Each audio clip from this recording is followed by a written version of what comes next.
अकबर बीरबल की कहानी। बैल का दूध। एक दिन की बात है कि अकबर और बीरबल दोनों एक बाग में बैठे हुए बातें कर रहे थे। इतने में शाम हो गई। जब बीरबल घर जाने को हुआ तो बादशाह ने उसे रोक कर कहा, बीरबल, आज कई दिनों से मैं एक बात सोच रहा था, परंतु तुमसे कहना भूल जाता था। एक हकीम दवा बनाता है, उसमें बैल के दूध की अनिवार्य आवश्यकता है। यदि तुम कहीं से उसे ला दो तो अति उत्तम होगा। बीरबल बादशाह की मंशा समझ गया और मन में कहा कि बादशाह इस बहाने मुझे मूर्ख बनाना चाहते हैं। बीरबल बोला, ये कोई मुश्किल काम नहीं है, मैं एक सप्ताह में बैल का दूध ला दूंगा। बादशाह ने कहा, 2-4 दिन और अधिक लग जाएं तो कोई चिंता की बात नहीं है, परंतु उस दूध का दवा के साथ होना बहुत जरूरी है। बहुत अच्छा कहता हुआ बीरबल वहां से चला गया। वह घर पहुंच एकांत स्थान में बैठकर बैल के दूध वाले प्रश्न पर विचार करने लगा।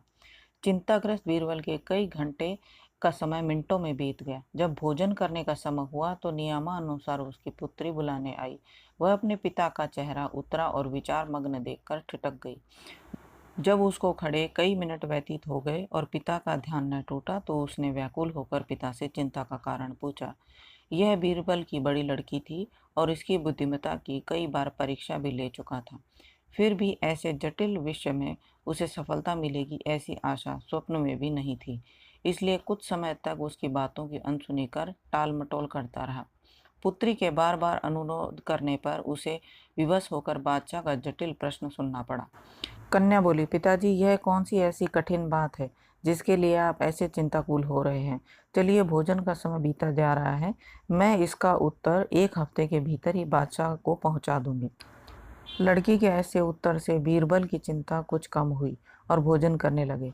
इस प्रकार जब 2 दिन व्यतीत हो गए तो बीरबल की लड़की ने एक नई तरकीब निकाली। वह बहुत सारे पुराने वस्त्रों को घर से बाहर निकाल लाई और उसका एक गट्ठर तैयार किया। जब आधी रात का समय हुआ तो उस गट्ठर को सिर पर लादकर नदी तट पर जा पहुंची और छपक छपक कर जोर जोर से आवाज करके वस्त्रों को धोने लगी। बादशाह का महल ठीक नदी तट पर बना हुआ था।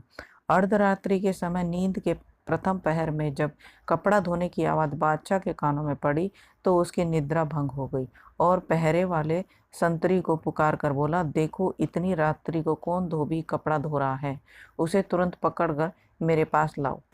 पहरे वाला सिपाही हुक्म पाते ही कई अन्य सिपाहियों के साथ वहां पर जा पहुंचा जहां से कपड़े धोने की आवाज आ रही थी।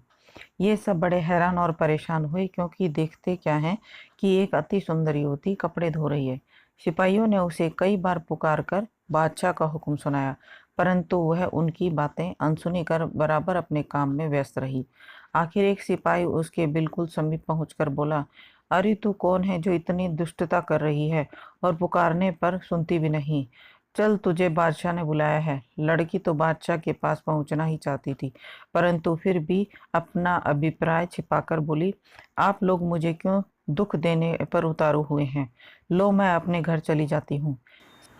सिपाहियों ने कहा, खबरदार, तुम्हारा भला इसी में है कि सीधे हम लोगों के साथ बादशाह के पास चलो।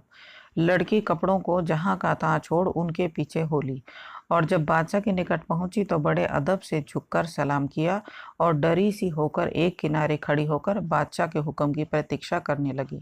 अकबर क्रोध से आग बबूला हो रहा था। उसने अपनी लाल लाल आंखें निकाल कर पूछा, तू कौन है और इस रात्रि के मध्यकाल में यहाँ कपड़े क्यों धो रही है?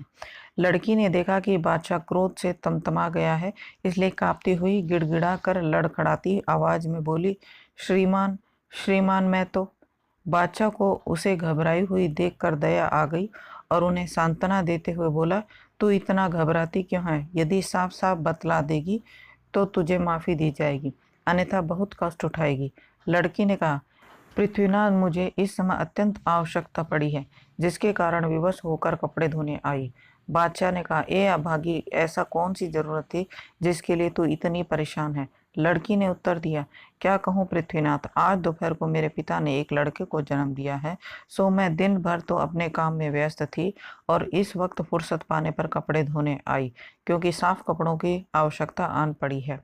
लड़की के ऐसे उत्तर को सुन बादशाह बहुत आश्चर्यचकित हुआ और उसे फटकारते हुए बोला, नादान लड़की, तू क्या बकती है?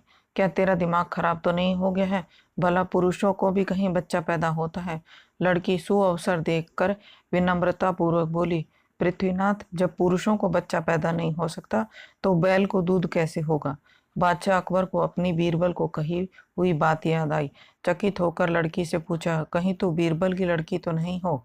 लड़की ने उत्तर दिया, जी हाँ पृथ्वीनाथ, आपका अनुमान बिल्कुल ठीक है। बादशाह उसकी इस चतुरता से बड़ा प्रसन्न हुआ और उसको आभूषण और पुरस्कार देकर बड़ी इज्जत से पालकी में बिठाकर विदा किया। लड़की ने घर पहुंचकर पिता का चरण स्पर्श कर रात की घटना का सारा वृत्तांत कह सुनाया। बीरबल अपनी कन्या की बुद्धिमत्ता से बहुत प्रसन्न हुआ और उसके पुरस्कार को देखकर उसे गले से लगा लिया। आशा करती हूँ कि आपको कहानी पसंद आई होगी। पसंद आई है तो सब्सक्राइब करें, कहानी को लाइक एंड शेयर करें। फिर मिलते हैं एक और नई कहानी के साथ।